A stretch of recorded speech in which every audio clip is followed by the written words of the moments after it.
नहीं, जो अपना होता है आपको हमने टाइम दिया था, हम 3 दिन में दे दो। ये मैंने ना पूरा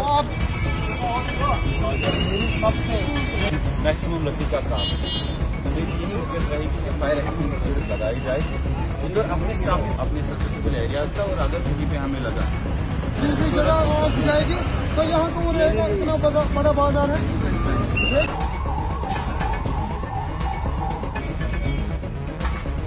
देखिए, जो कल यहाँ पे आग की वारदात हुई काफ़ी अनफॉर्चुनेट बात है, लेकिन फॉर्चुनेटली किसी जान का कोई नुकसान नहीं है, न कोई इंजरी है।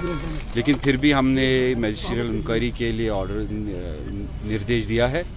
उसके बाद पता चलेगा कि कॉज क्या है, और जितने भी आगे ऐसे कोई इंसिडेंट ना हो, जो एडमिनिस्ट्रेशन की तरफ से पुलिस के साथ मिलके जो भी निर्देश देने होंगे, जैसे भी ऑडिट्स करने होंगे, हम उन पे तेज़ी से कार्रवाई करेंगे। और मेरी रिक्वेस्ट है सारी पब्लिक से, स्पेशली जो जहाँ पे कमर्शियल एस्टेब्लिशमेंट है या जहाँ पे ऐसी चीज़ों का ससेप्टेबिलिटी ज़्यादा होती है, कि आप अपने हर कमर्शियल एस्टेब्लिशमेंट में फायर एक्सटिंग्विशर्स लगा के रखें। और अपने स्टाफ जो है, यहाँ पे भी जो इनिशियल रिपोर्ट्स है कि स्टाफ क्वार्टर्स था, और मोस्ट प्रॉब्ली ये शायद बिजली की शॉर्ट सर्किट की वजह से हुआ है, लेकिन पूरी जो रियल कॉज है वो जांच के बाद ही पता चलेगा। सबको मेरे यही निर्देश है कि आप अपने स्टाफ को भी ट्रेन किए करें कि जब आप निकले सारे स्विचेस ऑफ है कि नहीं। जैसे कि सर्दियों में हम कभी ब्लोअर होता है, कभी इलेक्ट्रिक ब्लैंकेट होती है, उसका भी ख्याल रखा जाए। और अब आने वाले विंटर्स में कांगड़ी भी यूज़ होती है। तो सब पब्लिक को यही निर्देश है कि आप अपनी सेफ्टी भी देखें और इंश्योर करें, जो आपके अंडर एम्प्लॉयज़ भी अगर कहीं पे हो, कि सारे जो सेफ्टी प्रिकॉशंस है जो हमारे डिज़ास्टर मैनेजमेंट अथॉरिटी के थ्रू भी आते हैं। और इसके साथ साथ ताकि रियल टाइम रिस्पांस मिले और ट्रेनिंग मिले, हम आपदा मित्राज की जो स्कीम है उसको भी और विस्तार करेंगे।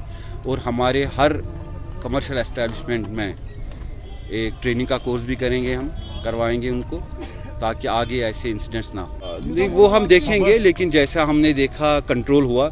आपने देखा होगा जब कभी आग लगती है तो जो वुडन स्ट्रक्चर्स है काफ़ी ससेप्टेबल होते हैं, लेकिन फिर भी जो भी जितने भी चीज़ें हैं इसकी कि रेस्पॉन्स टाइम कितना था, ये तो जांच के बाद ही पता चलेगा। बट अभी हम सबको शुक्र करना चाहिए कि तुरंत कार्रवाई की वजह से आग कंट्रोल हो पाई, क्योंकि काफ़ी आप खुद देख रहे हो यहाँ पे काफ़ी कंजेस्टेड एरिया है। और thankfully no loss of life और इंजरी हैज़ अकर्ड। बाकी जो डैमेज असेसमेंट है, रियल कॉज क्या है, इसके लिए हमने इंक्वायरी के आदेश दिए हैं। तो विद इन 15 डेज़ इंक्वायरी की रिपोर्ट आने के बाद पूरा पता चलेगा और अप्रोप्रिएट एक्शन लिया जाएगा। जैसे आपको सबको पता ही होगा कि एक प्रॉपर एसओपी होता है, वो फॉलो होने के बाद फॉलो उस एसओपी के तहत ही हम पूरी कार्रवाई करेंगे। और जिसका भी जेन्युइन जो भी बनता है एज पर द नॉर्म्स, पूरी डिटेल्स आने के बाद उस पर तुरंत कार्रवाई हो जाएगी। जी, हादसा का तो पता नहीं कहाँ से हुआ है कि जो ये बिल्डिंग है इसी में से एक कमरे से आग नुमादार हुई है। तो उसके लपेट में हमारा अभी सारा ये मुगल दरबार 711 का मैं ऑनर हूँ। ये सारा होटल इसके लपेट में आ गया। तो मेरा सारा सामान था किचन में, जो भी सामान लग रहा है, और जो नीचे फर्नीचर में वो भी सारा ख़त्म हो गया। कुछ भी नहीं बचा, जो भी मशीनरी थी वो सारा ख़त्म हो गया। कम से कम आपको सब पता ही होगा कि रेस्टोरेंट में कितना सामान होता है, छोटे से चीज़ से बड़ी चीज़ तक मशीनरी होती है, सारी महंगी भी आती है। कम से कम 30-40 लाख का सारा सामान था, फर्नीचर था, वो इंटीरियर उसमें महंगा हो जाता है, वो भी एसी भी था, वो सारा कुछ ख़त्म हो गया।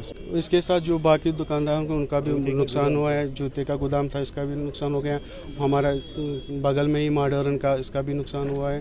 तो अगर इसमें देखेंगे तो लगभग 1 करोड़ 1.5 करोड़ का सारा पूरा खाकसार हो गया। जिला इंतजाम से ये गुजारिश है कि वो हमारी मानत करें कि हम ताकि फिर से अपने पैरों पर खड़ा हो सकें, क्योंकि अभी तो सारा मार्केट भी ऑलरेडी डाउन चल रहे हैं। तो अभी हमारी उस औकात नहीं कि हम अपने पैरों पे खुद खड़ा हो सकते हैं। अगर ज़िला इंतज़ाम में हमें कुछ मदद करेंगे तो ताकि हम फिर से ये स्टार्ट कर सकें।